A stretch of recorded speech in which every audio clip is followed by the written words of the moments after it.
allegiance to the flag of the United States of America and to the republic for which it stands, one nation, under God, indivisible, with liberty and justice for all. You may be seated. And will you also please read the land acknowledgement? The Pacifica School District acknowledges that we gather on the unceded ancestral homelands of the Ramaytush Ohlone people. As guests, we humbly extend our gratitude to the Ramaytush Ohlone elders and community. We recognize that we benefit from living and working on their traditional homeland, and we affirm their sovereign rights as First People. The Ramaytush Ohlone understand the interconnectedness of all things and the importance of maintaining harmony with nature. Likewise, Pacifica School District commits to teaching our school community how to be responsible stewards of this land. And now we have some interesting facts about Sunset Ridge. We recently had family day with kids in lower grades. I remember when I had my first family day in kindergarten. During family day, we all wrote our favorite colors and favorite sports. My favorite part of family day was seeing everyone happy. After a year in virtual school, we're finally back in person. Thanks to Sunset Ridge and our board members, we're together again. Now that we're back, we can create bigger, better, and stronger memories. On October 22nd, Sunset Ridge will be hosting our annual Halloween celebration food fest. We will have carnival games, spooky crafts, bounce houses, a haunted house, and much more fun activities to choose from. If you have a costume you want to wear, you're encouraged to wear it. Save the date, Saturday, October 22nd from 2 to 5 p.m. Fifth grade has recently returned from outdoor ed, and I've got to say, learning about all of the animals in nature was really fun. I think my favorite part was seeing the crabs at the beach. Overall, outdoor ed was a great experience. So to its staff members, they are the best. They help all of us make the world a better place and teach us new things that we did not know about Sunset Ridge. Sunset Ridge teaches us all of us to have fun.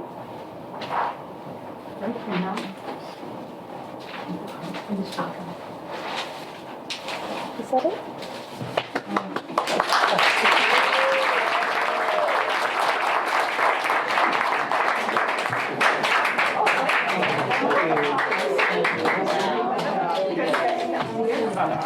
Thank you. Thank you.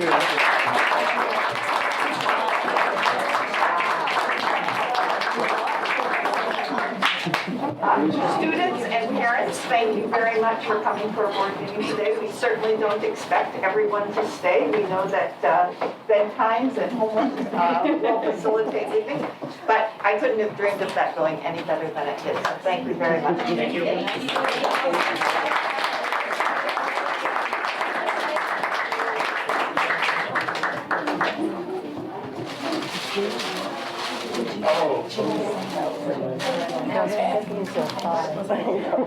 exactly. Cleaning up a little bit here before we move on.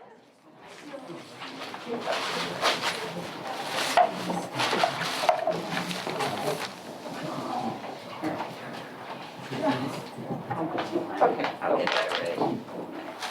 The district records the audio portions of the meeting.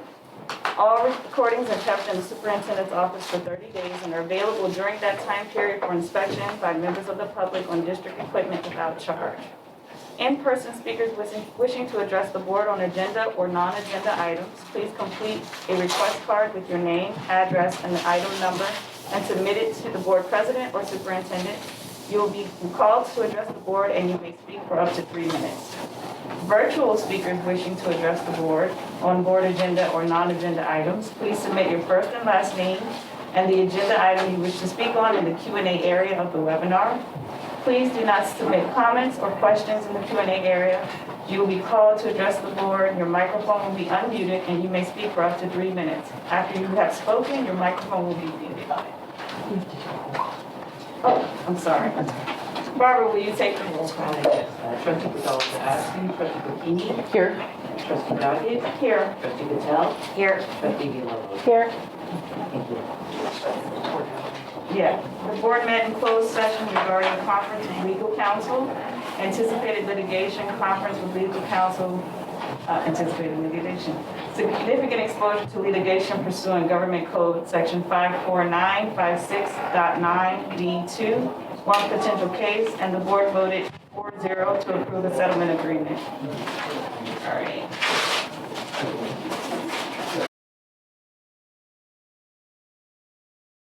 First, 2022, are there any questions regarding these minutes?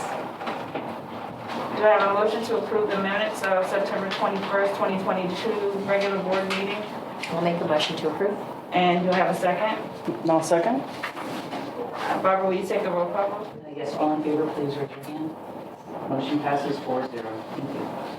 And then all other items on the consent agenda will be approved with one motion, which is not debatable and requires a unanimous vote for passage. If any member of the board, the superintendent, or public so requests, any item shall be removed from this section and placed in the regular order of business following the approval of the consent agenda. Are there any questions regarding the agenda or consent agenda? Do I have a motion to approve the agenda and consent agenda? A motion to approve the agenda and consent agenda? And do I have a second? No second? Barbara, will you take the vote, please? Yes, all in favor, please raise your hands. Motion passes 4-0. All right, speakers wishing to address the board on agenda items or non-agenda items, please submit your first and last name and the agenda item you wish to speak on in the Q&A area of the webinar. Please do not submit comments or questions in the Q&A area. You will be called to address the board and your microphone will be unmuted, and you may speak for up to 3 minutes. After you have spoken, your microphone will be muted. First up, we have LSEA. What's that? What do you need? Oh, sure.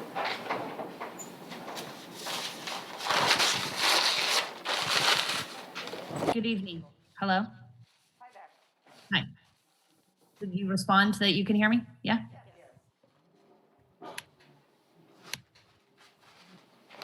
It's hard to tell. Okay. Good evening. As union president, part of my role is to be assertive on behalf of our union members and their interests.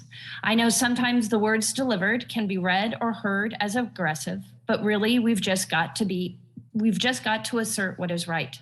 Sometimes our members need that help. They've tried following the district delineated lines for communication and get no answers, and they turn to us and we step in and support from there. Sometimes that might be perceived as aggressive or out of line, but we are simply jumping in when teachers need it. Believe me, we have other things to do and ways we'd rather spend our time. We really aren't interested in more work, specifically difficult work. Oftentimes, when our LSEA leadership team is faced with difficulty, it would be easier for us to simply throw our hands up and give up, ignore problems. The challenges and problems the classified and certificated staff of Pacifica School District have to deal with are relentless. And this means LSEA and CSEA leadership is often called in for support. I know Nicole, as president of CSEA, and I, as president of LSEA, have no plans on giving up on these problems and leaving members to fend for themselves. We plan to work with our respective leadership teams to take on the challenges and face them head on. If you identify as a leader in this district, I encourage you to take on the challenges with your team, face them and work through them. Don't shelter and shy away. Learn from mistakes, learn from positive and negative experiences, and keep remembering that the byproduct of all our work is the strong education and caring environment we provide the students of Pacifica. Every action and every decision we take or don't take at every level in this district impacts the students of. We just lost your sound. Wait 1 second. That was it. I said, that was my last. Every action and every decision we take or don't take at every level in this district impacts the of Pacifica.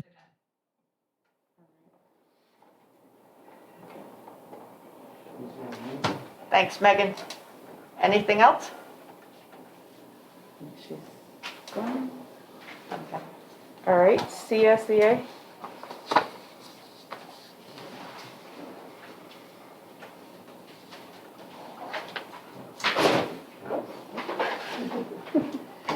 Hello, my name is Nicole Nicole Sayers, and I am the president of CSEA. I'd like to acknowledge a transfer from Eugenie Hoffman, school assistant at Ocean Shore School, who I think just got a couple more hours or something to help her out, so that was really good news. I'd also like to let you know that this month's Above and Beyond Awards went to August 2022 recipients are Jackie Cavell, paraprofessional at Ocean Shore School, and Cynthia Dimmick, behaviorist at Ocean Shore School. These two members worked above and beyond at the beginning of the school year and served their needs of their students while dealing with unforeseen challenges. In September 2022, the recipients are Yolanda Pranza, PSD Administrative Secretary, and Paula Suter, RSP professional at Cabrillo. Yolanda continues to go above and beyond while supporting multiple departments and always with a smile.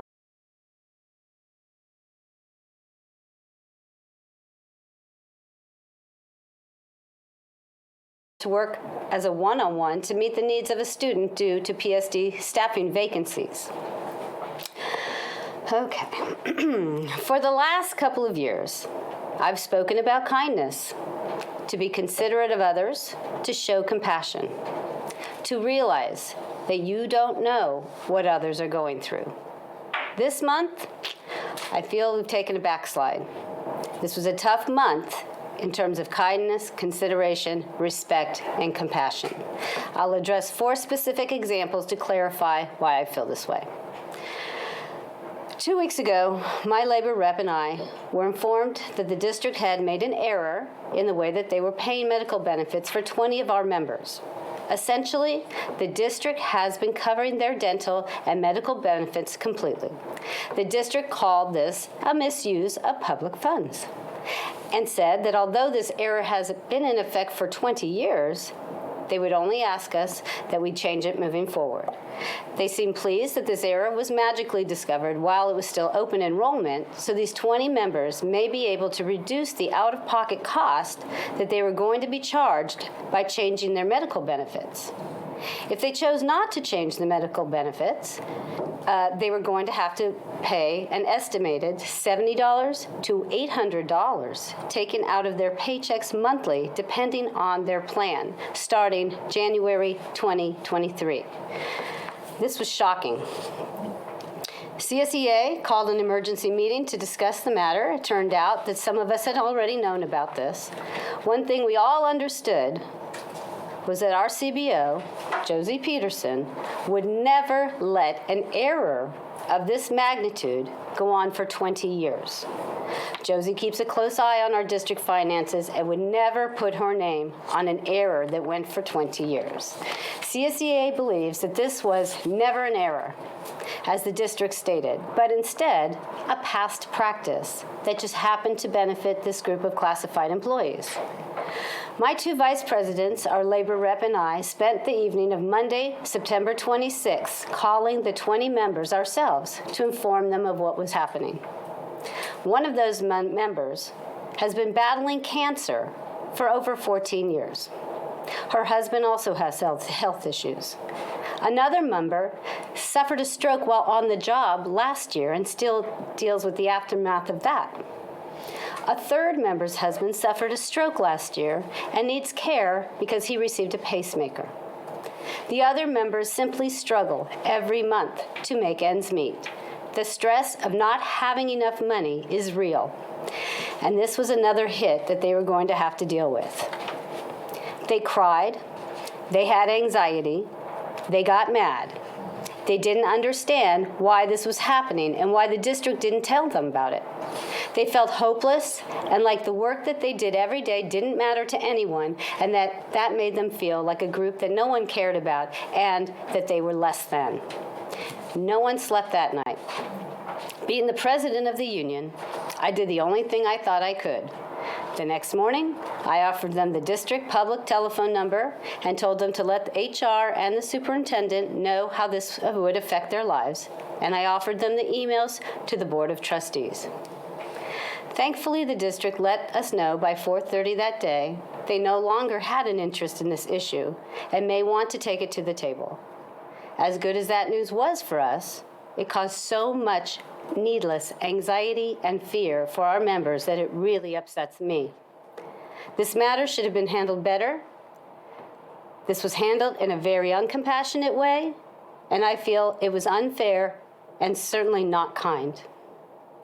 Number 2, according to the CSEA bargaining agreement, our members can expect to receive their personal action forms by June 1st every year. This year, we received them on September 29th. Although we could have filed a grievance, we wanted to work with the district on this. We wanted to show some compassion for the other matters that the district was dealing with. When the personal action forms arrived, they were stapled to a half cover sheet, but the action form was not stapled closed or placed in an envelope as it had been through past management. When a member questioned why they had not been at least stapled for privacy matters, the district told her flatly, all the information on the sheet is open to public knowledge, so there's really no need to staple the sheets or put them in envelopes. This is true. This is true. Anyone can look up our salaries online, but management salaries are also open to public knowledge, and I don't think that they would appreciate us posting their wages around the schools for others to see. Putting the classified personal action forms in an envelope with our names on it would have been kind and respectful to over 100 members. Number 3, recently a member of FMNO was asked by a supervisor what some of the issues might be to the members of the department as he was planning an upcoming meeting for his staff. The FMNO staff mentioned that some of the guides are ready to order new work boots. Work boots are an OSHA requirement and had been negotiated with the district under Article 11.1.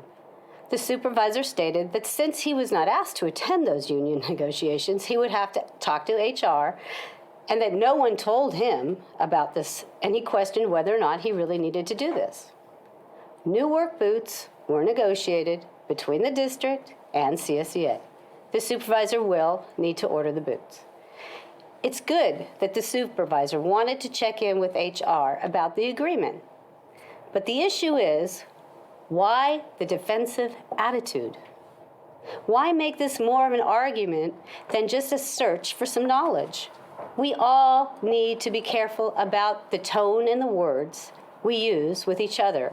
We should speak to each other the way we would like to be spoken to. The way we communicate with each other creates the feelings that we end up carrying around. I would like to ask all of us to take an extra moment to think about what we are saying and how we are saying it.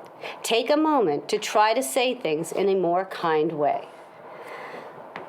Number 4, lastly, there was an incident, a parking issue that was just simply unnecessary. We all need to take a second to think about our actions. Think to ourselves, if I do this, how might this affect others? I work at all the schools every week. I happily park on the streets because I respect the teachers, the staff, and the parents. I understand that the spots are for the staff of the school. I can walk a few extra steps. I feel it is respectful and courteous. If the spaces at the district office were designated for specific people, I would never think of parking in someone else's spot. Not only because it would be wrong, but it would be discourteous and disrespectful. So again, I will ask that we take an extra moment to think about our words and how our actions affect other people, that we all try a little harder to work together and remember why we are all here. Thank you for your time.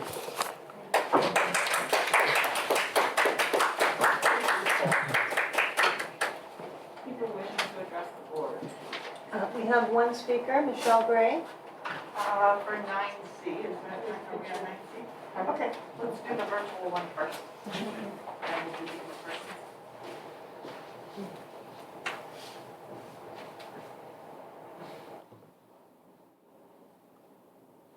Hi, Michelle. Sorry, I couldn't be there in person. I just wanted to take a second and acknowledge what I hope is a little breakthrough and some momentum building around our grounds and fields. As you know, I've been coming and speaking for quite some time. I'm the mom of a Valley Mark kid, an IBL kid, and I'm lucky enough to be the president of the IBL PTO this year.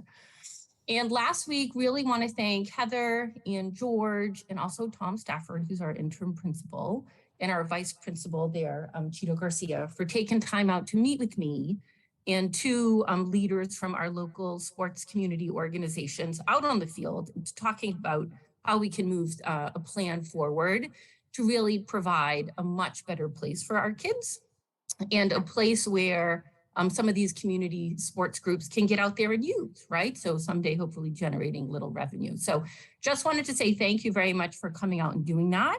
I know it wasn't a huge part of your time, but it means an awful lot to the community when you take the time out to come and talk to us and brainstorm on how we can kind of break through some of the barriers and figure out how to move things forward. So hoping to see some grass seeds growing out on the field in the next couple of weeks, but thanks for that. And love if this was a sign of more to come. So thank you. Thanks, Michelle.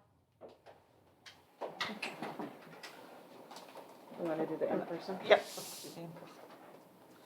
This is Nicole Ortega. Oh, hiding over there.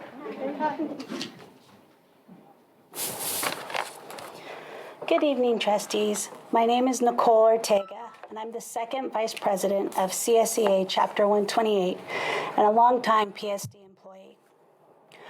On September 26, 2022, our chapter president, our first vice president, myself, and our union rep spent over 4 hours delivering heartbreaking news to 20 PSD classified employees regarding severe changes that were going to impact their medical benefits and their paychecks starting in January of 2023.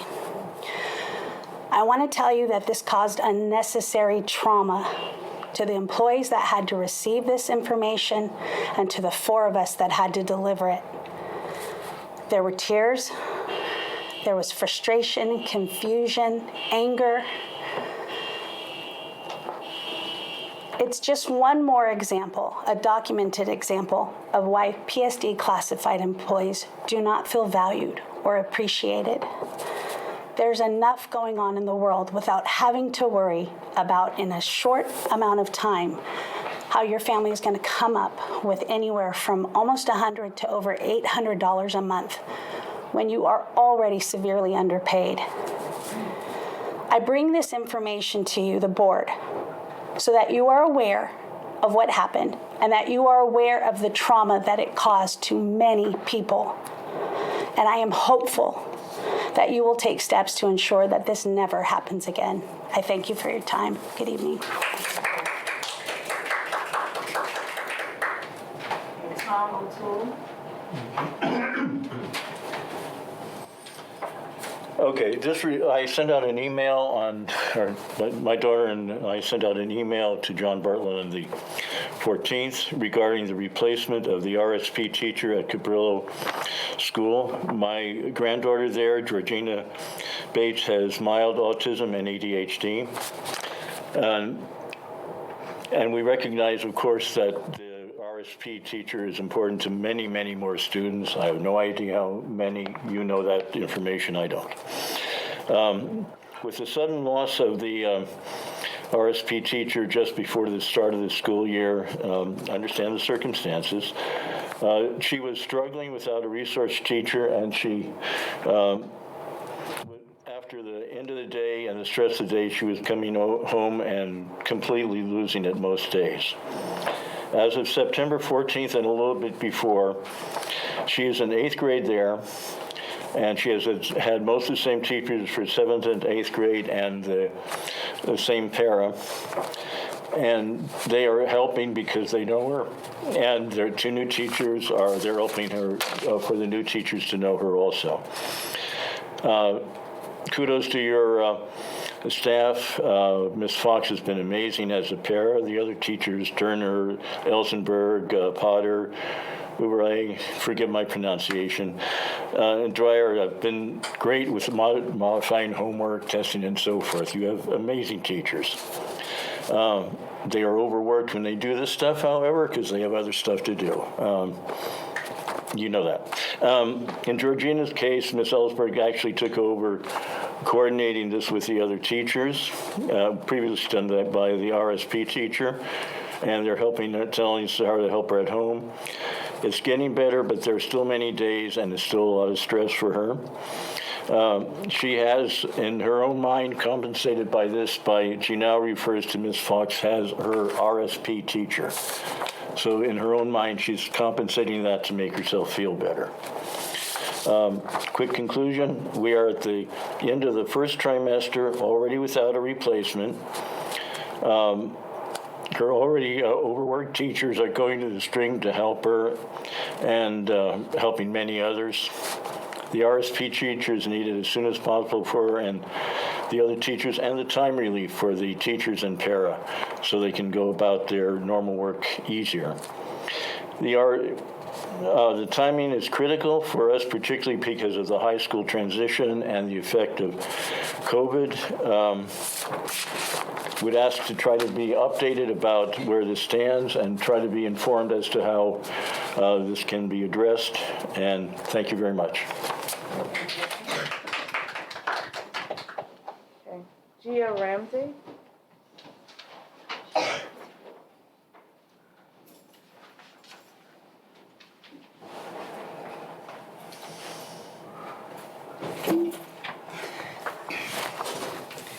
My name is Gia Ramsey.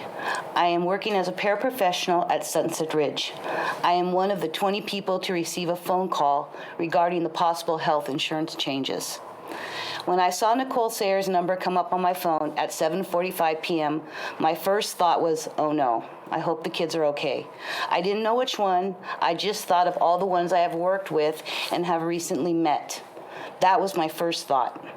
As I was hearing the changes that could possibly happen to my health insurance, I became angry. When I was hired, I was told that the money was not great, but we do give health insurance to our part-time employees. It was a selling point, a big selling point. I was hired as a para, then I was hired as a behavioralist. I have been punched, slapped, hit, bit, kicked. I had many bruises and been verbally abused by the students I work with. And through it all, I have been dedicated to working my best with all of them, to help them in any way we can, and so have my colleagues. My commitment to our students was something I felt in my heart. I felt part of a team trying to help, part of this school district, a community that supported each other. We are in this together. I was proud. I went to school the next day after the phone call, and of course, everyone was upset. I was angry. At you, the Board of Trustees. How dare you try to take away the little we have? You just don't understand all we do. How dare you, so out of touch, sitting on your high horse. Who do you think you are? I apologize to the board for those thoughts. Because imagine my shock when I found out the idea to take away what little from us was from our own human resources and entertained by our district office managers. I couldn't believe it. To me, these are the people that are supposed to be my team leaders, people who stand with me and back me up, who support us, want the best for us and the school district community. Now I know that's not true at all. It is a fact that I am more committed to this school district than this school district is committed to me. How do I feel? I feel devalued. I feel expendable. I feel unappreciated.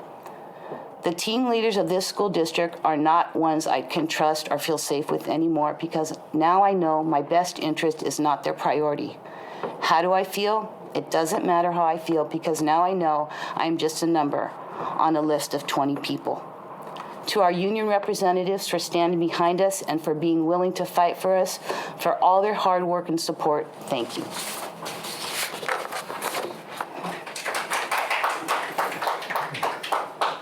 hope I'm pronouncing this last name right, but Darren Chavaria.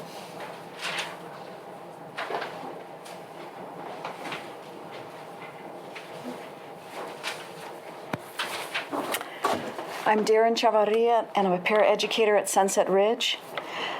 I found out through our union president that our Pacifica School District is going to contribute less money for our medical benefits. When Nicole Sayers called me to tell us, I burst into tears. She called all 20 of us. The major reason I took this job as a paraeducator was, of course, my love for children, but was for the school district benefits. I'm 61 years old and married. My partner has serious medical conditions, just suffered a stroke this past June, and a pacemaker was implanted last June at 2021, and recently lost vision in one eye. A retinal surgery was performed just Monday. He's a general contractor and he's self-employed. And he's recently gone back to work, modified duty. But if he doesn't work, we don't get paid. My family needs these medical benefits. I want our son to be on these benefits too, but when I went to see Miss Rivera, I found out it would be extremely expensive. I understand that for just this school year, 2022-2023, our employee contribution will remain the same. Thank goodness. But what about next year? I don't want to leave my job. I have worked here since 2010, and I love working with our community students, but I would seriously consider leaving. I would have to pay $400 more per month out of my check, which would put my check at $600 per month, and I cannot live on that. What is Pacifica School District saving with this? $5,000 to $10,000 per month? Maybe upper management should consider taking cuts. Big thank you to our union. Thank you.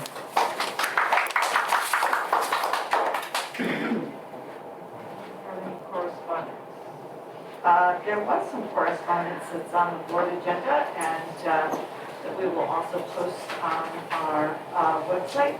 It was the letter from, let's see, where is that?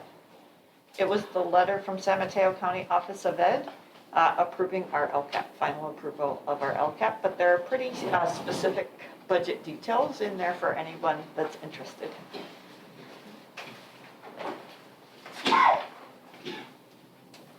And do we have any board or superintendent communications?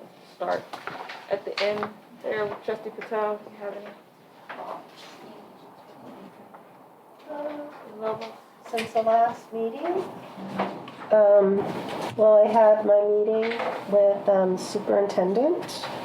I received 2 emails from concerned parents, and I visited IDL, and I met CC there, and I wanted to go over and see all the work that's been done with the bond money so far. I have to say that safety is the thing that stands out the most, because I feel like it's closed campus now with the fencing. And then when you walk through the front doors, there's going to be security. So the parent will have to push the button, the video, and they'll have to be buzzed in. And so I understand that's going to happen at all the schools. That's what CC said. It's part of the security camera. Yeah. So, there's Ortega, which, has the office way, halfway down the hall to the right. So I was pretty happy about that. And then I just wanted to thank, I hope I say his last name right, Mark Ubehagen, for his This Week in Music, which I enjoy watching and listening to. All right. I attended 2 different workforce housing meetings. Working on field design is some of the last things that the city is interested in, and then I'm working through some of the last bits and pieces with the city. I think that just probably going to be hearing more about that soon. I also attended a Cabrillo meeting around the gym, just that was supposed to be, or that planned to be built there because with Measure O money. There was actually quite a lot of concern that maybe the needs of Cabrillo have changed. There was interest in more rooms, better fences, upper deck access, and then we talked about desks and chairs, and maybe that we should revisit the master plan regarding that. So that was interesting. There was just a lot of feedback around that. And that's what I've been doing. I've only been able to meet with Heather because my schedule has just been swamped. So that's pretty much it for me. The last 2 days, Cabinet has been working on reviewing and updating 750 board policies. We did it with a CSBA facilitator, and we'll be able to actually very easily have the updated policies in front of you with plenty of time to read it. And because it's done in one swoop with calling out the big picture items, I think we'll be able to do that in a less than 3-hour meeting in January. So excited about that. Tomorrow starts, we had a professional development day on Friday. And then tomorrow starts the iReady differentiated instruction, which happens at the school site. It's going to happen at Cabrillo. We are very likely to be short subs, so you're looking at them right here. Will and I are planning to be at Cabrillo tomorrow, just to make sure that that professional development day goes off for Cabrillo teachers, where they'll meet in small groups. And it seems as though we have a presentation today. We do. Patrick Sayers, Executive Director of Pacifica School Volunteers. Thank you.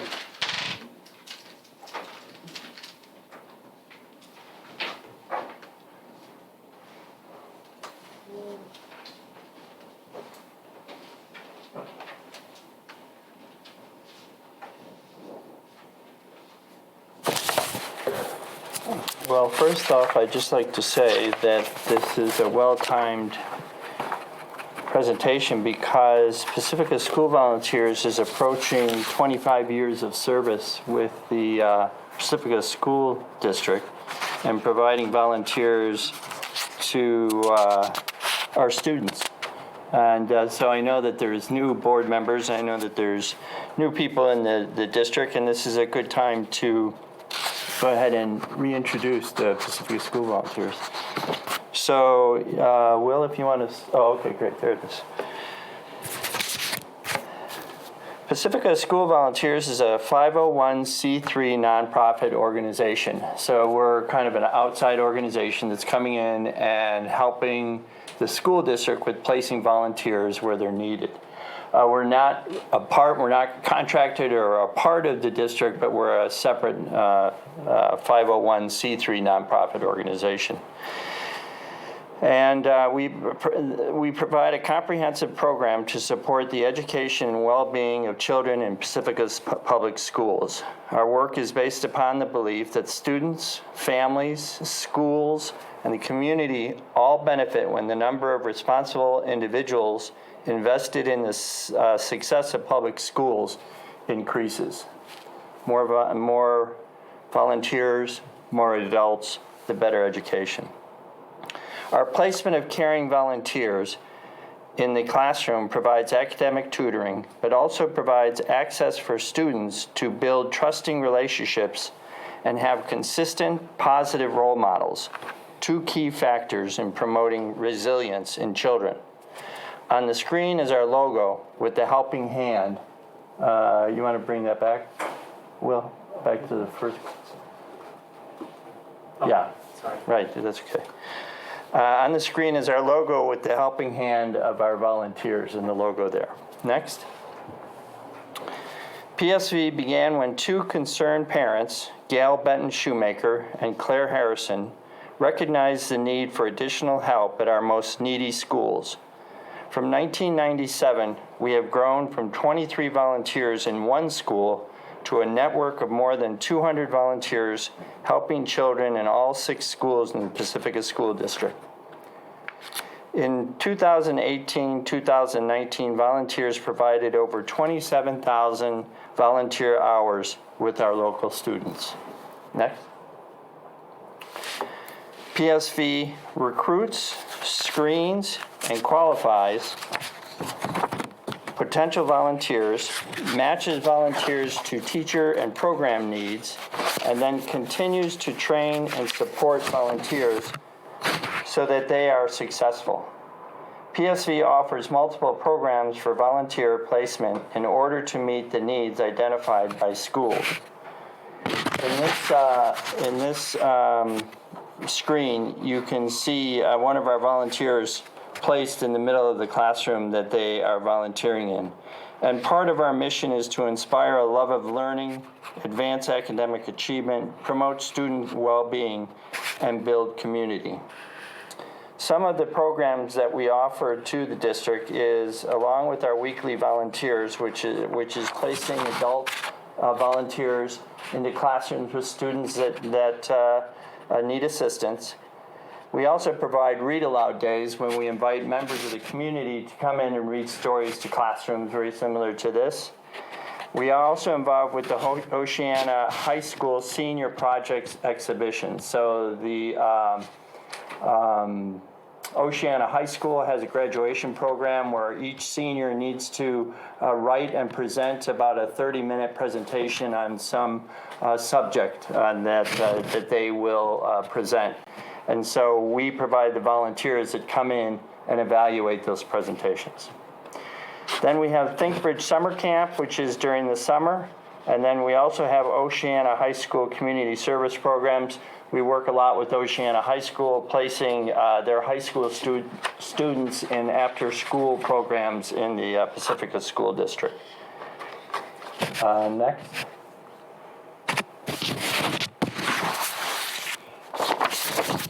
So I'd like to go over some of the highlights from 2021 to 2022. This is a mixture of highlights that combine with the time period before COVID and then during COVID. Community volunteers, we had 52 volunteers placed at 165 volunteer hours a week with 8,000 annual total hours. 40 Pacifica School District teachers classrooms served. High school volunteers, we had 35 Oceana High School students volunteer 80 hours a week for a total of 2,500 annual total hours. IBL, we provided high school volunteers at the IBL Boys and Girls School. The one thing I wanted to say in terms of our response during distant learning is that we trained 40 volunteers to work their computers so they could work with teachers in their virtual classrooms and create breakout rooms with volunteers for students that were having specific issues and concerns. And that was a very important program because we saw not only the need for students, but during the Zoom sessions, we would not only see the student, but we would see all their family in the pictures too. The brothers, the sisters, the mother and father, their grandmothers, we saw the whole families. And they were interested in finding out what school was like. And that's what they did during the Zoom sessions that we had with teachers, is that they all joined in. It was almost as if they were getting educated about how the school system works and where does their child fit into it.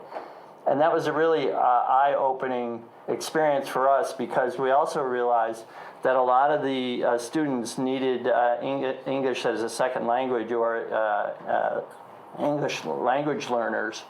They needed some support. And their families, in a sense, needed it too because there were a lot of families that did not speak English. And so that was an interesting time. Our statistics actually went down in terms of the number of volunteers, but that was because of the COVID and because of some of the restrictions that came with the COVID. But otherwise, we had a really good response. Next. These are some of the success stories that I don't need to read through, but I'll let you take a little minute to read. Christy is a true blessing. She is natural with the children. This year, my kids have shown a marked improvement in both the memorization of basic facts and in problem solving. And the volunteers go, I love the children, I love math and being able to help the kids with math. When kids understand math, they will love math. Next. And there's a couple more testimonies there. Next. Without Matthew's time and gentle instruction, the student may not have passed this enormous component of his senior year and graduation. I'm so very grateful to have had his help. That's referring to the Oceana High School Senior Exhibition Program, and we provide volunteers for students who need help to organize their presentation. And so this particular volunteer helped this student in Oceana. High School. After months of hard work, it was wonderful seeing him on the stage addressing his friends and family with confidence. A little nervous, yes, but sure in the knowledge that he gained. Yeah. Some of the events that we've done in the past couple of years. Read Aloud Day is a very popular event. We had one at LMEC, Valimar School, Ortega, Sunset, and we're planning more Read Aloud Days in the spring of 2023. Again, the Oceana High School Senior Exhibitions, Volunteer Recognition in Tea, Pacifica Eco Fest, which I don't even know exists anymore, but it used to be down at the beach, and we used to sell vegetarian, world-famous vegetarian chili down there as a fundraiser. The Fog Fest Games tent, and then Think Bridge Camp. And we'll hear a little bit about Think Bridge Camp next. Next to the enrollment procedures for new volunteers. I would like to go over this only because it's one of the toughest parts of organizing Pacifica School volunteers is the enrollment process and the security clearance process. And it's also one of the biggest expenses to us, which is actually the prices are increasing now because each one of our volunteers need to be fingerprinted and then go through a Department of Justice check on criminal records or criminal activity. So this is a procedure that all our volunteers have to follow. So as you can see, it's pretty extensive. Interested volunteers contact PSV to arrange an interview. They have to fill out an application. If they're over the age of 18, they need to have fingerprinting and also TB clearance and the DOJ clearance too. Volunteers receive orientation before starting with schools in the Pacifica School District. PSV determines best placement of volunteers based on volunteer schedule, interest, and teachers' needs. PSV maintains contact with both volunteers and teachers to ensure successful placement, provide year-end evaluations. High school volunteers are placed in after-school programs, and all volunteers must follow district protocol for COVID-19 vaccination requirements and safety procedures. I know that that's loosened up, but you never know, it might tighten up. But we, even in our Think Bridge camp and in our regular operations, we follow the guidelines that the district has for COVID. Next.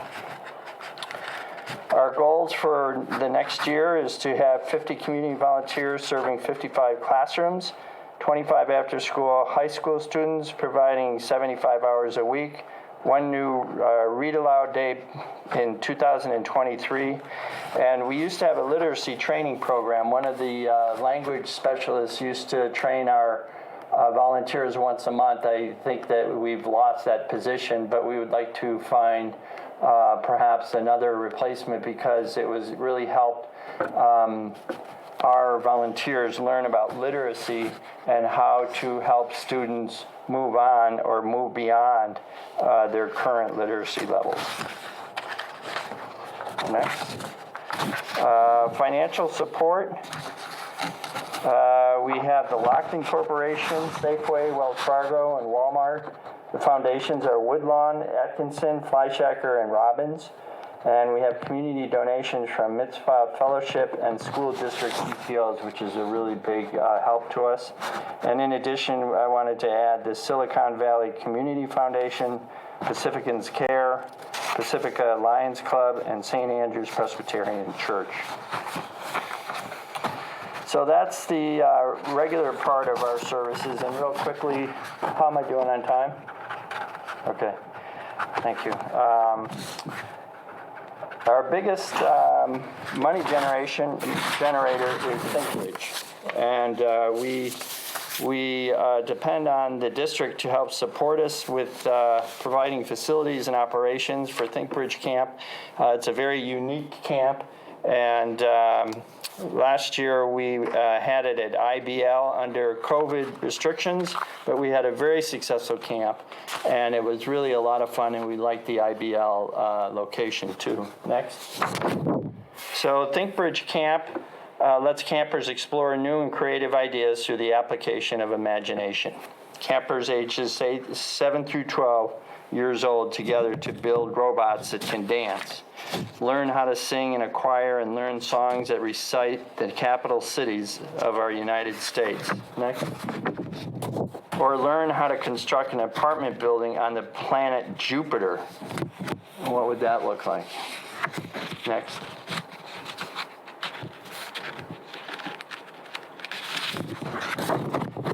And maybe we solve the world's problem, sort of. Volunteers from all over the Bay Area donate their time to help our campers have a super time.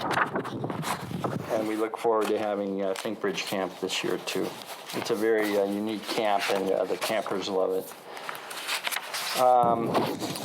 In closing, our dedicated teachers, staff, and parents work diligently to provide a quality education for our students, but volunteers are needed to support our students in schools. Pacifica School Volunteers is committed to engaging our community and to promoting literacy, math, and helping children succeed in school. If you have as little as an hour a week, you can help our students succeed in school. For more information, call PSV at 650-355-9432, or you can email us at PSV, as in Pacifica School Volunteers, .director at pacificasd.org. Also, PSV has a position opening, a paid position opening for part-time volunteer coordinator. You can find out more information on our website at pacificaschoolvolunteers.org. And that's it.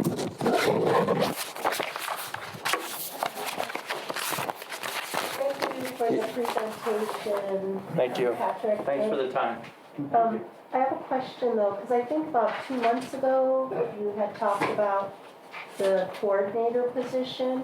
Yeah, And the I'm volunteer coordinator position. Yeah, I'm just wondering if there's a way we could put like a link in our newsletter, or the parent emails, or the PTOs, because we have a lot of parents out there who are experienced with PTOs, Yes. and volunteering and how to look. So, somebody might be here in Pacifica for that position. That's a great idea. I'm just wondering if you've had the chance to give us something, or... Yeah, there, on the website there is a job description and application, but also we've already passed the job description around to all the PTOs, and the schools have been helping us put that in their newsletters.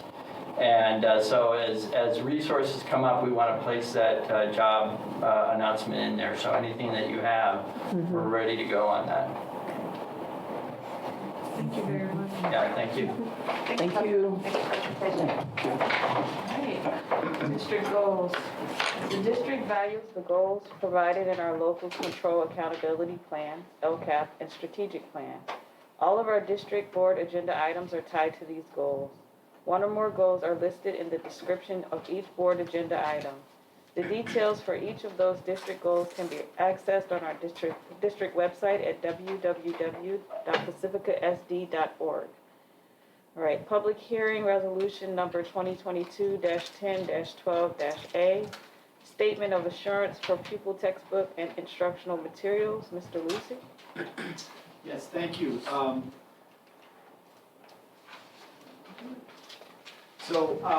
As required by Ed Code, the governing board shall hold a public hearing or hearings and shall make the determination through resolution as to whether each pupil in each school in the district has or will have, prior to the end of the fiscal year, sufficient textbooks and instructional materials.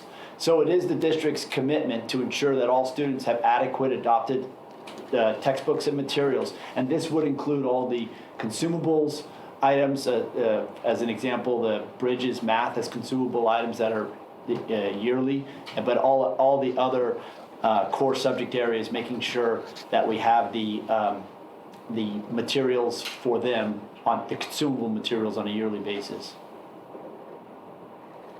Our current district adopted curriculum, as you can see there on the list, is we have Bridges for Math, K-5, CPM for our 6-8. Our current adopted science program for K-5 is FOSS California Edition.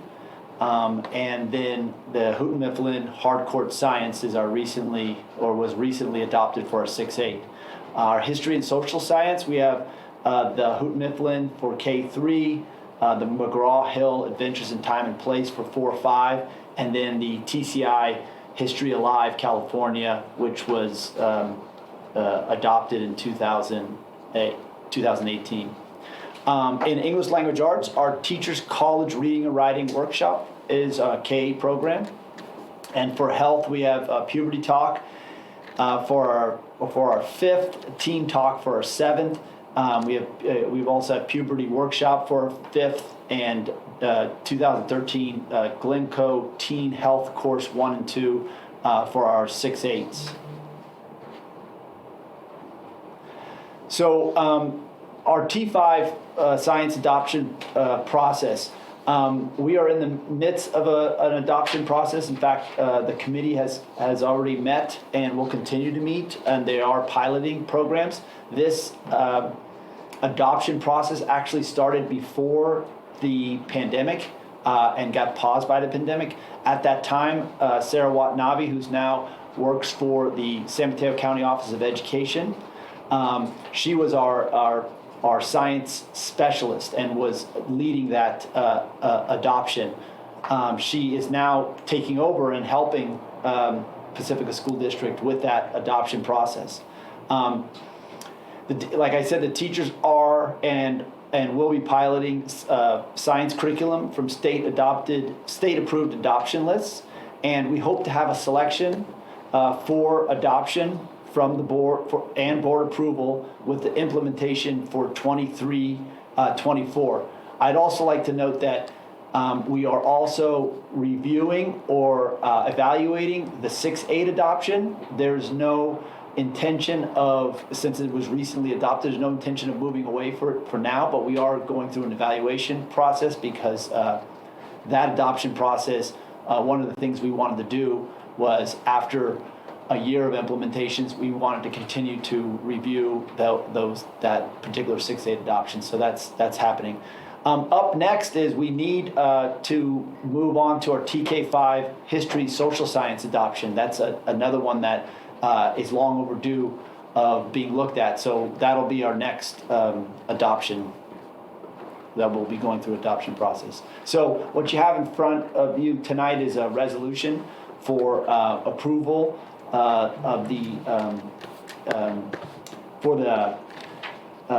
recommendation that they approve the statement of assurance of pupil textbooks and resources and materials, which is an annual compliance thing that we need to do each year. So, any questions? I'm curious to understand what the process is once a textbook is adopted on the feedback or kind of experience teachers have with it within the first year or so of adoption. So the science one is upcoming, but for previous curriculum, what's the process?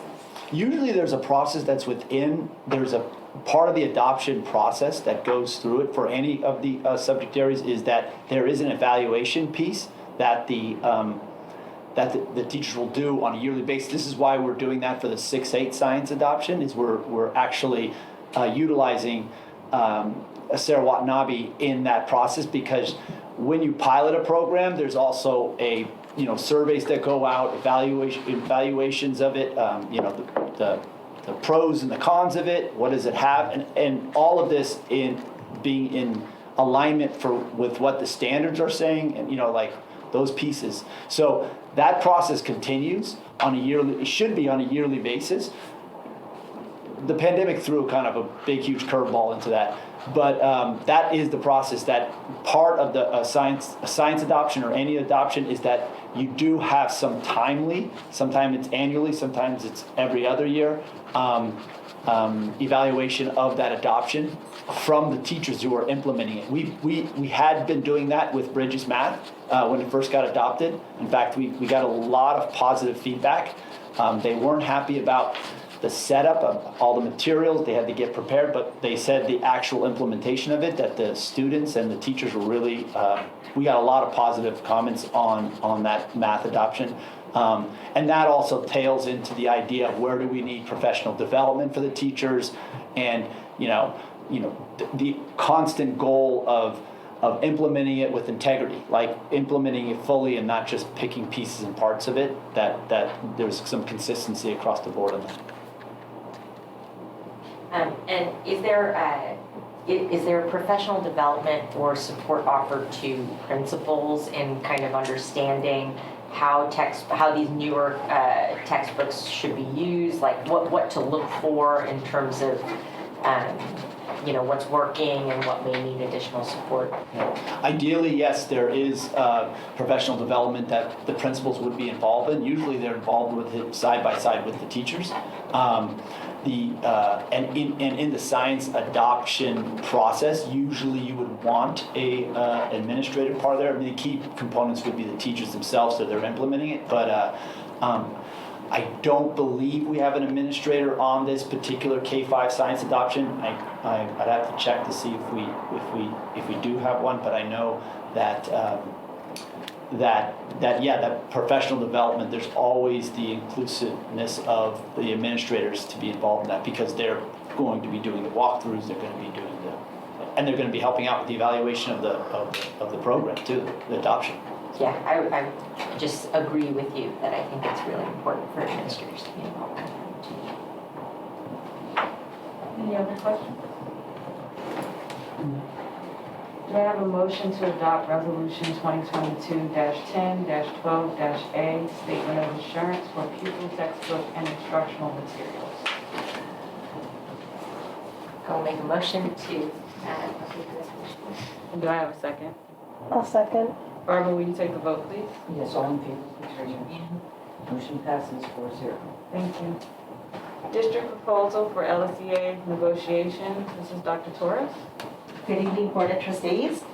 Tonight, it is recommended that the Board of Trustees adopt the Pacifica School District's initial contract proposal for negotiations with LSEA for the 2023-2024 school year.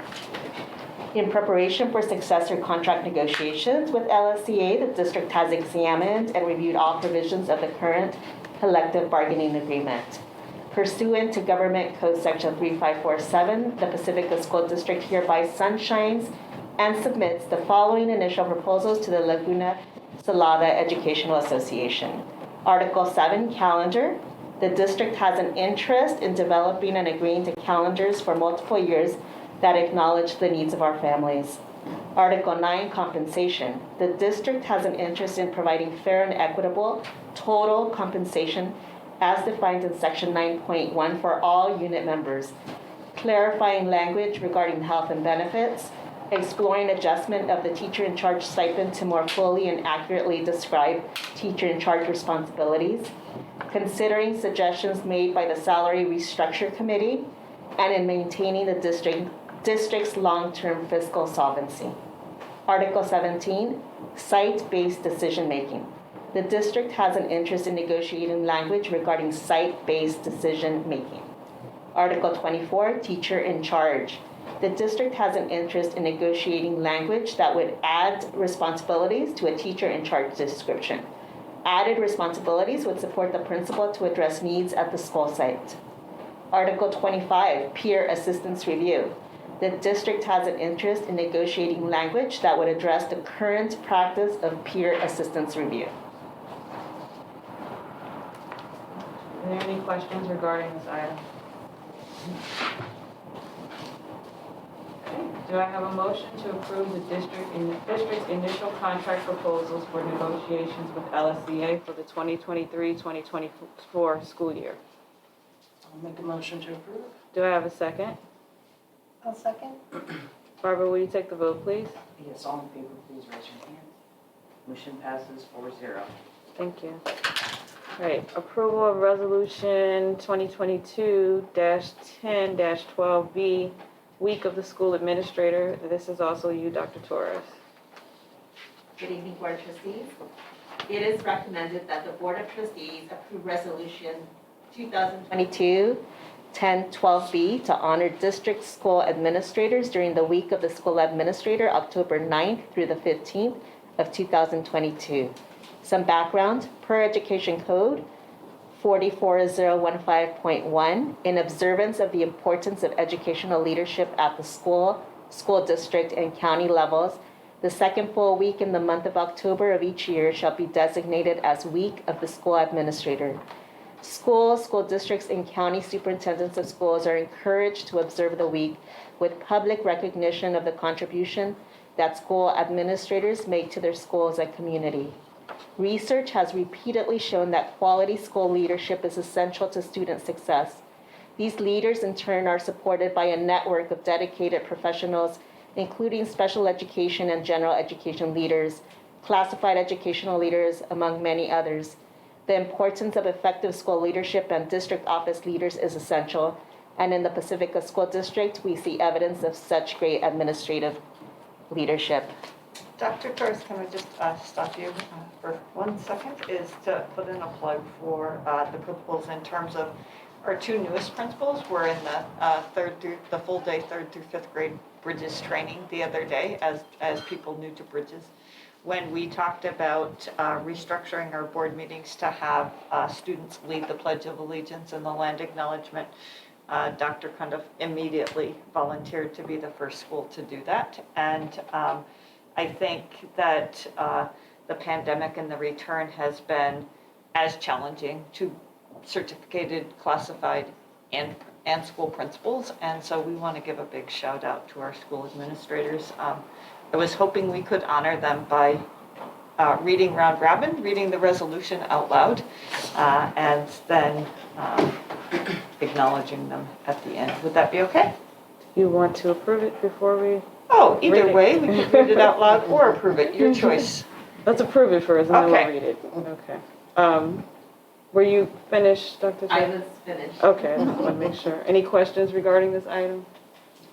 All right, do I have a motion to approve, a motion to adopt resolution 2022-10-12-B, week of the school administrator? A motion to approve resolution 2022-10-12-B, week of the school administrator. And do I have a second? I'll second. Okay, Barbara, will you take the vote, please? Yes, all in favor, please raise your hands. Motion passes 4-0. All right, and now we can read it. I'll start it off. Whereas leadership matters for the Pacifica School District and the students we serve every day, the strong leadership, resilience, flexibility, problem solving, and hard work of administrators supports the ongoing learning of all students and staff. And whereas the title school administrator is a broad term used to define many education leadership posts, superintendents, directors, principals, assistant principals, special education leaders, school business officials, classified education leaders, and other school district employees are considered administrators. And whereas school administrators are passionate, lifelong learners who embrace a growth mindset and who believe in the value of an equitable, quality public education. And whereas school administrators have reimagined their roles to meet the aftermath challenges of the post-pandemic by working alongside their staffs to support them by sharing mental health services, engaging in learning-focused discussion and feedback, and continue to implement health and safety guidelines and adjusting as guidelines or needs change. And whereas administrators are lead learners who work hard to stay focused on improving instruction for students by attending professional development alongside their staff, collaborating with their colleagues to share best practices, and supporting staff so they can focus on teaching and learning. And whereas school administrators understand the importance of family engagement in student success and partner with teachers to provide parent support and serve on a wide variety of district committees, including District English Learner Advisory Committee and Special Education Parent Advisory Committee, and whereas school leaders team with parents, volunteers, community partners, and staff to meet the needs of our students and families and promote ongoing student achievement and school success, serving as an example of public service and pride in our community. And whereas most school leaders began their career as teachers, with the average educational leader serving as public education for more than a decade. Most of our California superintendents have served in education for more than 20 years. Such experience is beneficial in their work to effectively and efficiently lead public education and improve student achievement. And whereas research shows great schools are led by great principals and great districts are led by great superintendents.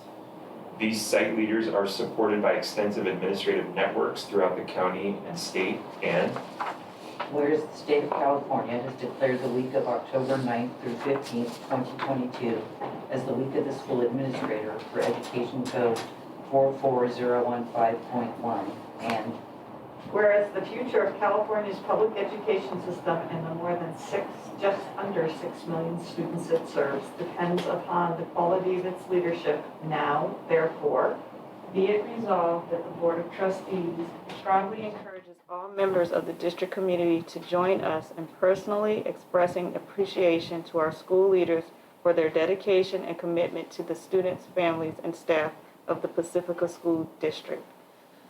Passed and adopted by the following vote on this 12th day of October, 2022. At the end, if we can just get all of your signatures on that, that would be helpful to us. All right. Thank you.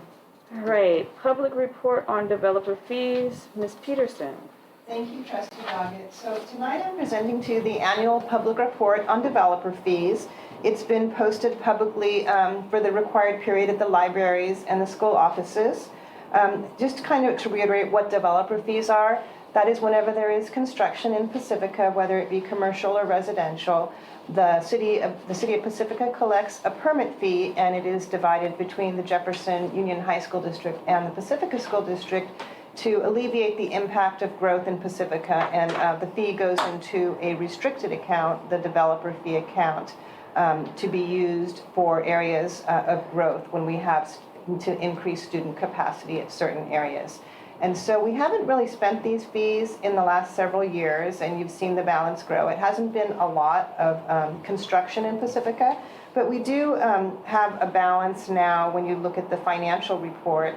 We started with just under $700,000 at the beginning of the 2021-22 school year, and we ended the year with about $760,000 of developer fees. And now that we have our facilities master plan, and as you know, Cece's been working very hard on moving forward with those projects, we have identified projects that match the use of the developer fee funds. And the first project would be the Valley Mart expansion, which we'll talk about next. And so we will be using these fees to offset the bond funds to help us with the Valley Mart expansion and pay for some of the temporary housing.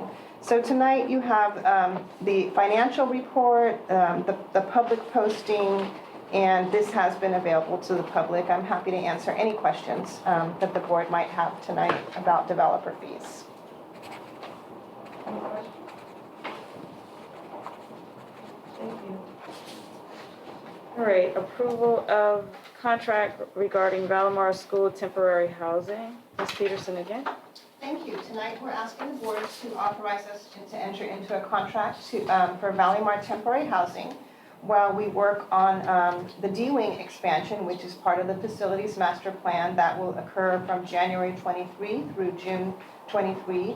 We are getting prepared to have some temporary housing for the students in the very back of Valley Mart School where the basketball courts are. So we did have a public bid opening on September 27th. We had 3 bidders, and the lowest bidder, responsible bidder, is Andreni Brothers, Inc. for $530,000. We're asking the board to authorize us to enter into a contract with them, and this will be funded with Fund 25, the developer fee account. Are there any questions regarding this contract? Josie, I was just curious when I was reading this with Bana Builders, 878,000, and then, you know, in the mid-fives were the other two. I mean, what was the difference there? You know, I don't have their bid sheet of all their subcontractors to identify what the exact difference was, but that's not unusual to have. The more bidders you have, the bigger range you have, and so it's not unusual, but we could look at which subcontractor, which cost was higher, and let you know what that big difference is. I And was just curious. it could also be their location. I'm not sure where they're located, but sometimes bidders from out of the area will bid higher. Thank you. Any other questions? Should I have a motion to authorize staff to enter in contract with Andretti Brothers, Inc. for the Valimar School Temporary Housing Project? A motion. And do I have a second? Second. Barbara, will you take the vote? Yes, all in favor, please raise your hands. Motion passes 4-0. Thank you. Approval of the contract regarding Valimar School Fence and Walkway Project. This is also you, Ms. Peterson. Thank you, Trustee Doggett. Again, we're asking the board to authorize us to enter into a contract for the Valimar School Fence and Walkway Project. And this goes along with what Laverne talked about earlier about school safety.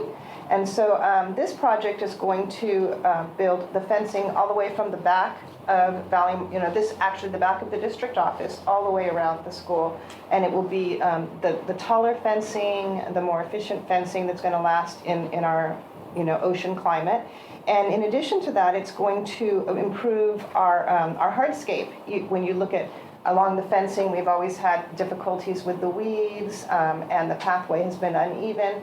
So with this fence, we're going to have a nice, even, smooth walkway that goes all the way around the back of the district office and all the way around the front of Valimar School. And it will be the secure fencing that you've seen put up at other school sites. So this was the bid opening. This is another tight timeline for CC to work through. The bid opening was just held on Friday, October 7th. And the two bidders were Dryco and Cal Pacific, both construction companies that we're familiar with and have worked well with. And the lowest bidder is Dryco Construction for $521,000, and this would be funded with bond funds. And so we're asking the board to authorize us to enter into contract with Dryco tonight. Yes.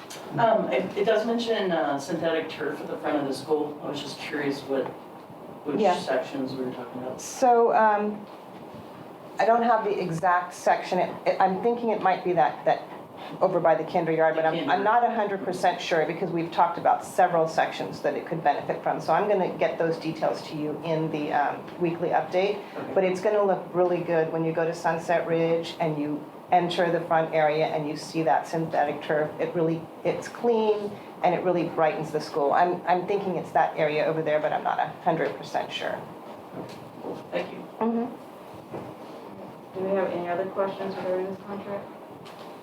All right, do I have a motion to authorize staff to enter into contract with Dryco Construction, Inc. for the Valimar School Fence and Walkway Project? I'll make a motion to approve. Do I have a second? I'll second. Barbara, will you take the vote, please? Yes, all in favor, please raise your hand. Motion passes 4-0. All right, student achievement, formative assessment, iReady. Mr. Lucy? Yes. Let me get this up here for you.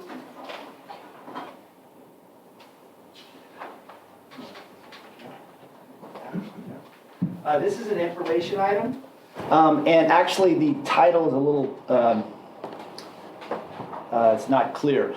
Actually, this is not just for the formative assessment. This is both, this is an assessment update that includes some CASP, which is some SBAC data, and then also some LPAC, but also has the iReady assessment update on there. The reason why we're able to share the CASP data is because originally the release of the CASP scores, the SBAC scores, weren't going to occur until they released the California dashboard, which was supposed to happen at the same time. and they were estimating that would be around November, December that release was. But there's been a lot of pressure on the state to actually release the information, and they've allowed us, for the purposes of planning, we were provided previews of it. So this is preliminary data as far as the CASP is concerned. This is preliminary. It's not. It'll be more finalized when we receive it, the dashboard and the data released at the same time. And it's very general. The other piece is in sharing the CASP data, it was recommended that we do not compare it to previous CASP scores. And one of the main reasons is because 70% of our students, or a little under 70% of our students, eligible students, took the assessment in 2021, and we have close to 95 or over 95% took it in 21-22. So sometimes in comparing those two pieces of data, it's not valid to compare the two. So I always like to bring this first piece up. This is something you've seen before, but again, at the beginning of the year, we want to, just like every year, we want to know each student. We want to analyze data and collaborate on it, and we want to provide impactful instruction support, especially since we have our new local assessment, iReady assessment system, is that we're able to really collaborate around that data 3 times a year. So we're getting kind of real-time data. So I'm going to start with the state, and we have an assessment calendar that is shared with every teacher, every parent. Anybody can access this assessment calendar. It tells you the state assessments or the state provided assessments, and then also tells you the local assessments. So I'm going to start with the state assessments. We have an LPAC assessment. That's for our English learners. There's two types of those assessments. There's the initial assessment. So when a student comes in, when they are initially assessed, usually they're mostly kindergartners, but we do get them at grade levels. They have not been identified. They're considered TBD, which is to be determined, until they've taken the initial assessment and they're identified as initial fluent English proficient, or they're identified as an English learner. And then there's the summative assessment, which is given to all English learners, all identified English learners every year. It's right around February that assessment is given. And that evaluates their language proficiency and in a number of different categories: oral, written, listening, speaking. And that is a way of us gauging how we're doing with the language acquisition of our English learners. And then there's the CASP test, and you're familiar with the CASP test. We have the SBAC, which is the math and English language arts. It's the main part of the assessment. We have also the CAW, which is the alternative for those two assessments. And then we have the CAS, which is the science assessment, and the CAW. Those are for 5th and 8th graders. They also take it again or they take a CAST in 10th, between 10th and 11th grade in high school. And then we have the fitnessgram, which is our PFT. It's a physical fitness test, and that's given to our 5th and 7th graders. Last year, we were only required by the state. They only wanted participation. They didn't want scores, so we submitted just participation. That didn't mean that we didn't get scores. So the school sites had those scores, and those scores could be shared from grade level to grade level and as they moved on, but they weren't required to be sent in to the California Department of Education. So in looking at the CAS scores, this is a chart that shows all students, and that middle number, 53%, is those students who have met or exceeded the standard for English language arts. For ELA is on your left, on my left too, and the mathematics is on the right. You can see that we are at 53 and 51% there. And then we also looked at students who were English learners, and that number is much lower, unfortunately. It's 16, almost 17% in English language arts, and at 17% in mathematics.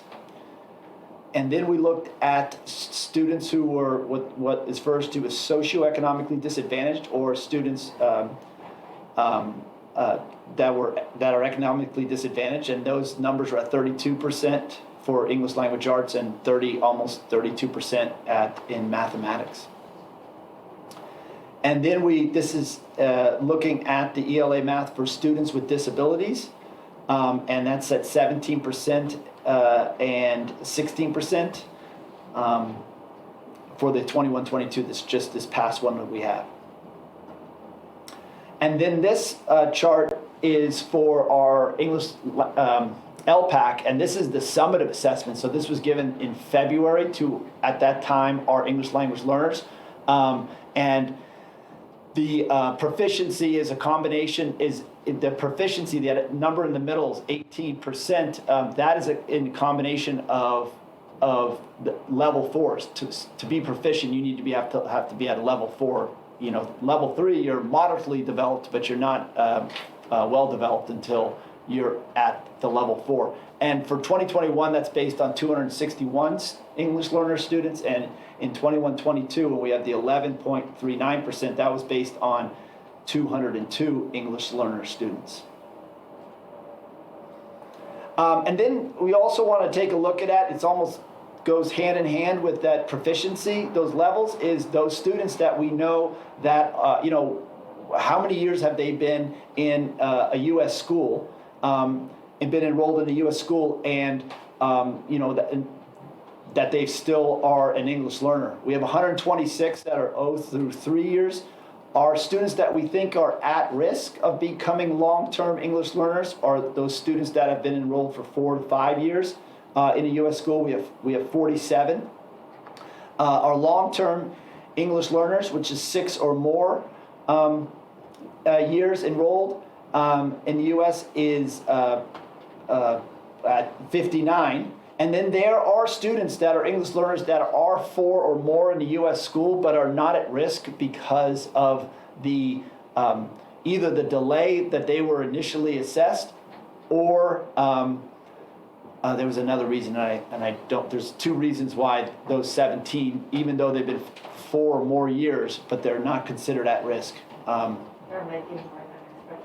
They're making more than expected progress. Yeah. So they may have been assessed late, in their initial, but they've made so much progress that even though they're in at 4 or more, that they're still. They're not considered at risk at that time. And then our local assessments, we have for our kindergartners, we have the ESGI, and that's a pre-reading phonics awareness and pre-math assessment for all our kindergartners. It's given 3 times a year. Some of our kindergarten teachers are giving it actually more than 3 times a year, but we're asking them to give it at least 3 times a year. And then we have the iReady, which is our main local assessment for reading and math, and that's given 3 times a year. We just finished our first one on September 30th, 1st through 8th. And then the Fontes Pinnell, and Fontes Pinnell is truly a local assessment because it really is a tool that the teachers and the school sites are using themselves to determine reading levels, and benchmark and see if students are progressing, because it's an assessment that's given one-on-one. The teacher really gets some really valuable information from that, and that's given really twice a year. It could be given 3 times a year, depending if the student is targeted for support. And in the MDTP, which is the math readiness test, at this time we're giving it just to the 8th graders in the spring, and the purpose of that one really is to help, not to determine, but to help with a decision around math course placement in their freshman year of high school. So the reading diagnostic, with this, we like to take a look at the 2 years, because we are now in our second year of full implementation of iReady, and we're going to start off with reading in 21-22 in the window 1, meaning that first assessment that they took at the beginning of the year. This is where their overall placement is. You can look at the placement domains below, but I would really kind of direct you to that first bar, which gives you from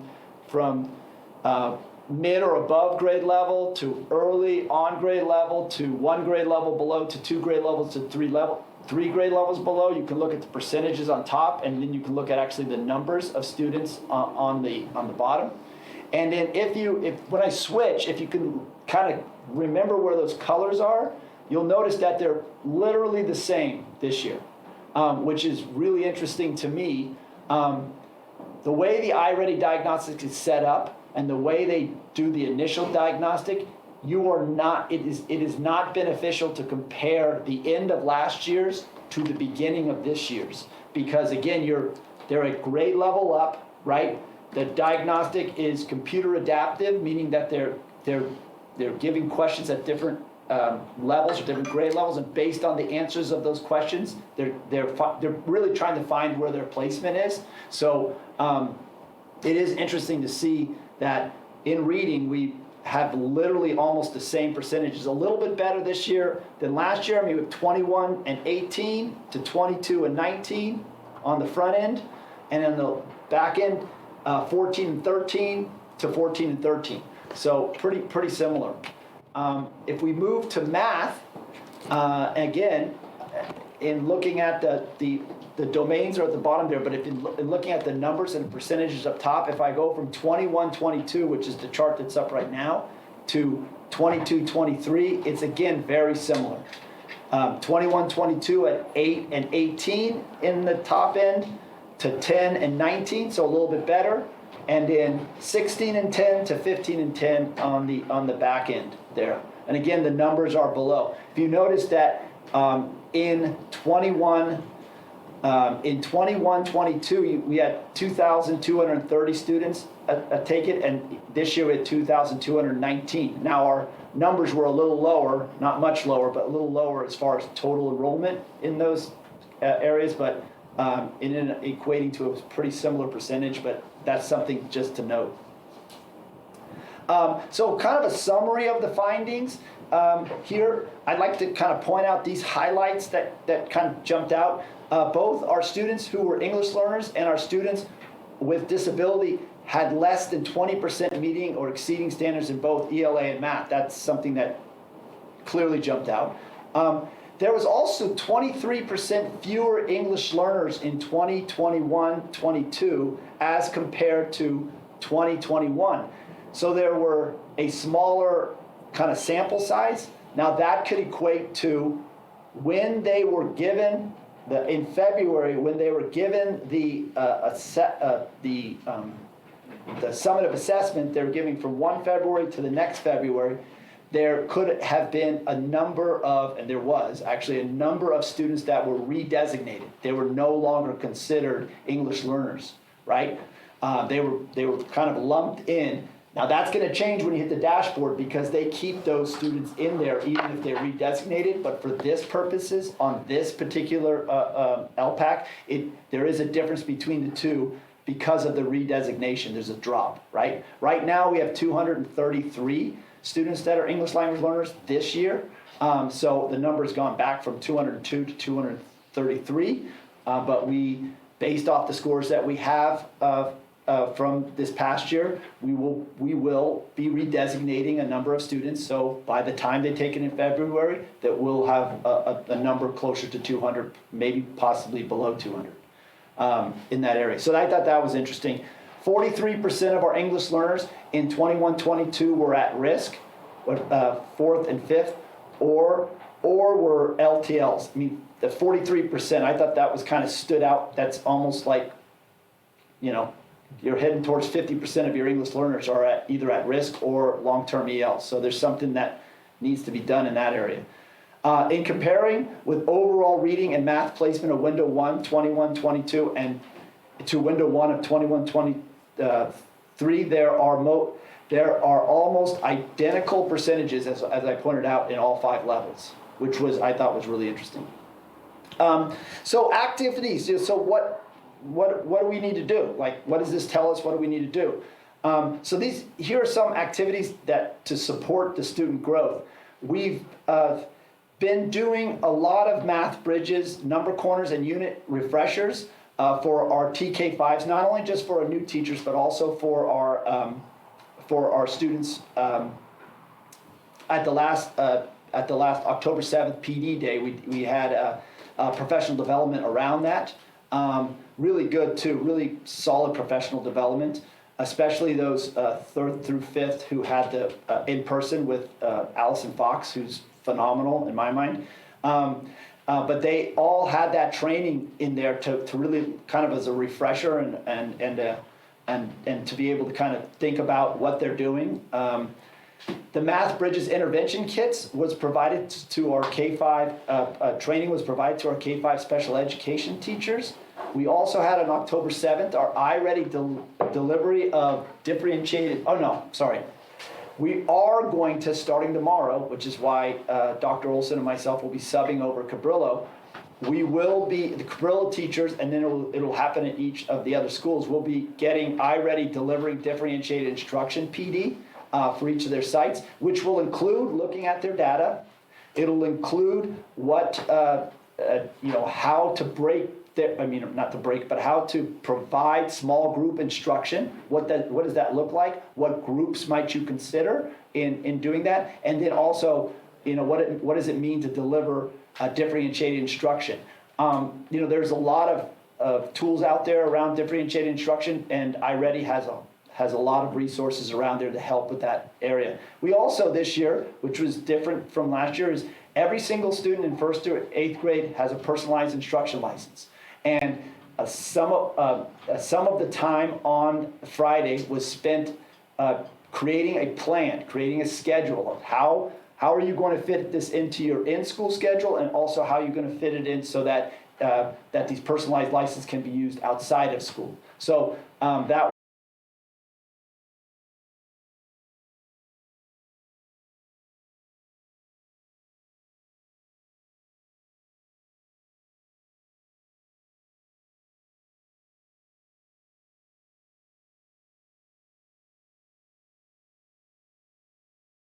with sites to review data, and some of the data you saw today, but actually even diving more deeply into the data, and that not only includes the academic data, but also we have some survey data that is out and available from our recent surveys that can be beneficial in reviewing.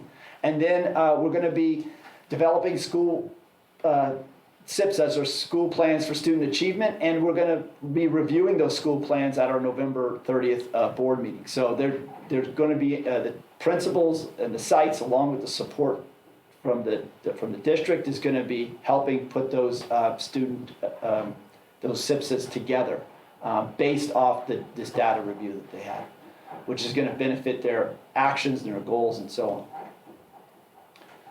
So that was a lot of information. It was, I'm not going to apologize. It was very broad information, and the reason why is because we're kind of constrained with this idea that we can't compare it. I mean, I always wanted to go, what about that percentage back in 1819? Or you just can't compare it to, and I've been told by San Mateo County Office of Ed, do not do that. In fact, they're not even sharing the state data because they don't want districts comparing it to the state right now. They're not even sharing the state data to anybody. So, any questions? What questions do you have? One question I have is just, what supports do ELL students get? And do we have plans for additional supports in that area? Yeah, there are actions that are in place at school sites right now, but it's not enough. So one of the things that we are doing is Ellie from Sunset Ridge and myself are going to be sitting in on an English learner master plan. We do have a plan that was, I think, back in 2012 or 13. There was a plan that was put together, but we need to align it with the EL roadmap, but also to have it be data driven, based off our Pacifica's specific needs. So that's one thing that's happening. Ellie and I are going to be attending a series of meetings to actually put together the plan, to get some support about how we can put together a plan for that. So that's one thing. And then the other thing is we are it's like one step forward and then 2 steps back, but we are working with San Mateo County to put together some supports that can be like on-site. We've had some professional development on-site for that, but we need to do more around the idea of language acquisition. We've had some professional development on content and how to to provide academic support for English language learners, but really the language acquisition piece needs a little bit of a boost. So we're working with San Mateo County Office of Ed to try to put together something that we can deliver to definitely to Sunset Ridge and IBL, but to all the sites and to a certain degree. Yeah, my only comment is just making sure it is all these sites. I know that we've got more students at those particular sites, but just because there's fewer at the smaller or at the other schools, we also need to address them too and not forget about them. So that was my only question around it. Yes. Yeah, and just to follow up on that comment, once you have the opportunity to kind of craft what that EL support looks like, it would be great to see that, similar to the other PD options you have for general ed. What's the best kind of plan to come up with? So that would be one request. And then the other question that I have is, so you've identified kind of an acute area for us to look at with respect to the achievement gap between English language learners and the general population of the schools, which I think is an important one to consider. I also think looking at trend line in general across the years, obviously COVID years are difficult to look at, I think would also be important to kind of understand as a district where we're headed and where we're going. Even when you do comparisons with last year's CASP data, this year's CASP data is a little bit lower, but it's hard to compare, right? Because a couple points here and there, those are just kind of normal deviations. And so I'm curious to know what kind of trend lines we've been seeing over 5 years, let's say, in ELA and in math within some of these subgroups. And if we as a district have been making progress, or if there's things that we just need to reevaluate. Yeah. It's going to be difficult for the time being to do that on a state level, except maybe with the LPAC, but definitely with the SPAC, it's going to be difficult. I do want to state that the dashboard that's going to come up, this coming one, will be a status report, won't be a progress report like they've always claimed it being progress. This upcoming year is going to be a status report. In fact, it's not going to be a pie. It's going to look like your cell phone little lines. So it's just going to show literally your status at that particular time. It's almost reestablishing a baseline for yourself. But we can definitely do that with our local assessment data and the LPAC. There have been, and I can share that if you're interested, there have been a look at specific students from year to year if they've grown in their language acquisition from year to year. Like, we can take a close look at that. Obviously not providing names, but be able to see, okay, what are the percentages of students that are progressing at least a year in proficiency versus the ones that are not. I mean, I did show that chart that showed 4 or 5 and 0 to 3, but actually drilling it down to even from year to year how a particular student is progressing, and understand that is and will be done at a site level, definitely, especially when they have their groups of these are English learners, this is how they did, this is how they're moving forward, that type of thing. But yeah, through the local assessment, definitely that can be done. And then even for the general population, because you had a slide to compare the EL versus the overall student population, if we could see trend lines for the overall student population as well, that was helpful for the EL data. Okay. But I'd love to just generally understand, are we making progress, or should we look into thinking about things differently to support students and teachers in general.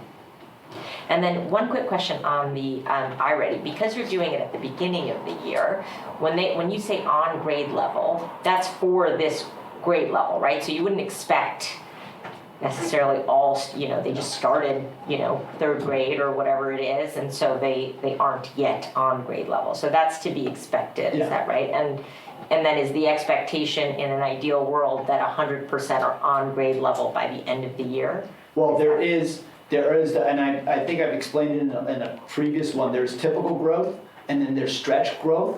So there is within the thing, this is a typical, this growth should happen typically if you've got a good running program and you're addressing needs.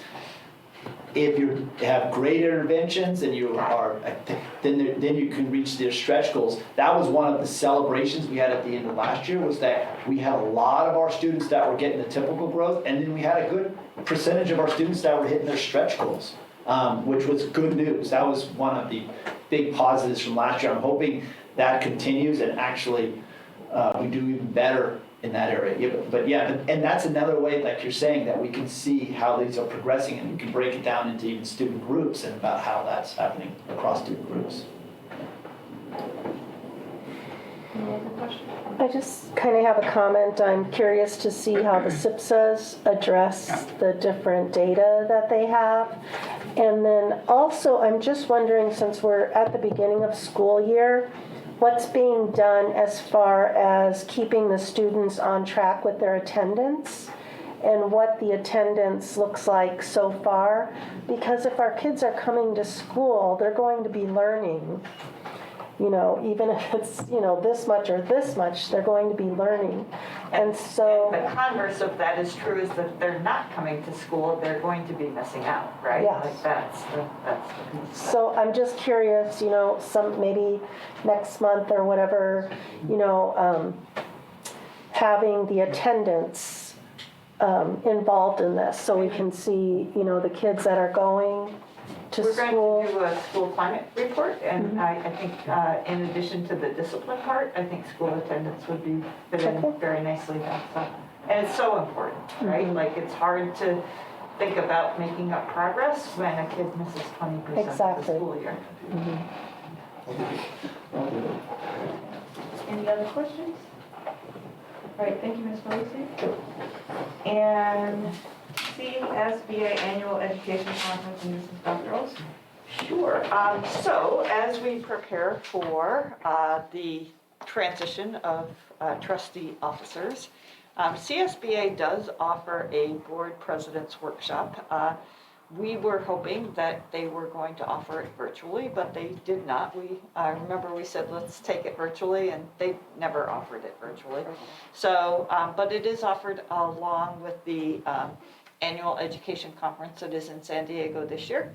Next year it's in San Francisco. But being board president is such a unique job, and there are not many people in their lifetime that have been a part of that. So it was my recommendation to Trustee Brocchini that if we go in our typical pattern, that would be great preparation for if she were to be elected board president next year. So that was my recommendation, and she would like to go. But I'd also want to offer that up to any of the other trustees if you would like to attend the annual education conference that's in San Diego. The board president's is on Wednesday, but the rest are on Thursday and Friday and part of Saturday. And so is anybody else interested in attending? I'm gonna say I can't because I'll be not on this date, but I'll be returning from out of the country, and there's no way I'm gonna take this trip. We're doing a lot of traveling. I've been to that before, and it's very beneficial to new board members or presidents. You sure you don't want to go, Needy? I'll go. Okay. So with that, That's all the peer pressure. yes, exactly. No peer pressure. Elizabeth Burdell indicated that she was not able to go, but that works well to have someone for the two of you to go together.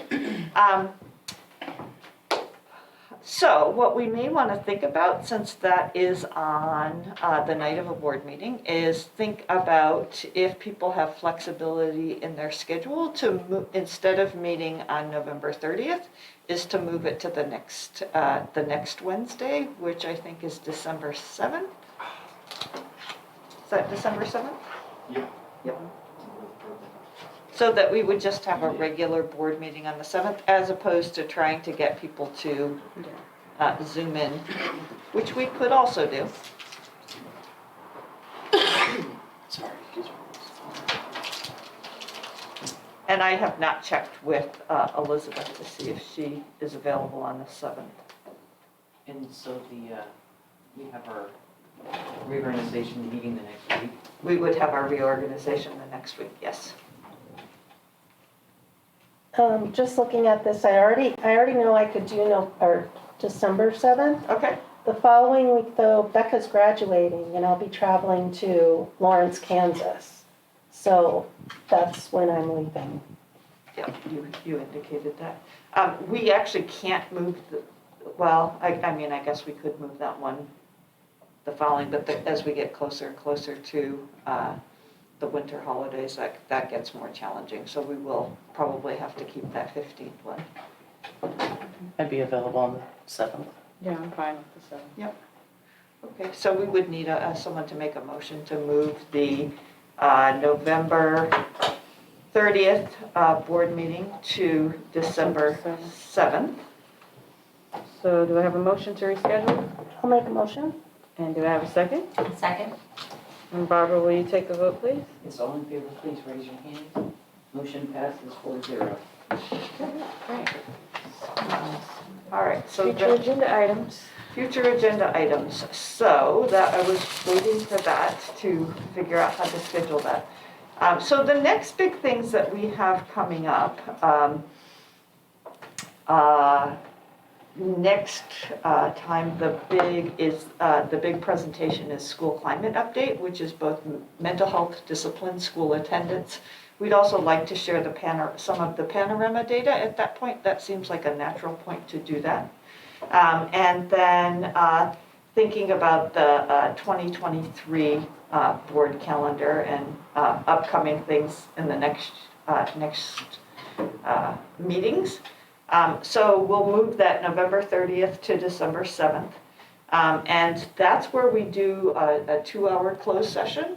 The bulk of that meeting is in terms of writing the superintendent's evaluation. And so what will happen is at the next meeting, we'll meet in closed session. I will report out on my goals to you, and then we ask you to each do some evaluation individually, and then you meet together for 2 hours and put that together. And what we have fit into our routine of this is that it has become the vice president's role to write the evaluation. And because it's a group effort, then it gets shared with me the next week.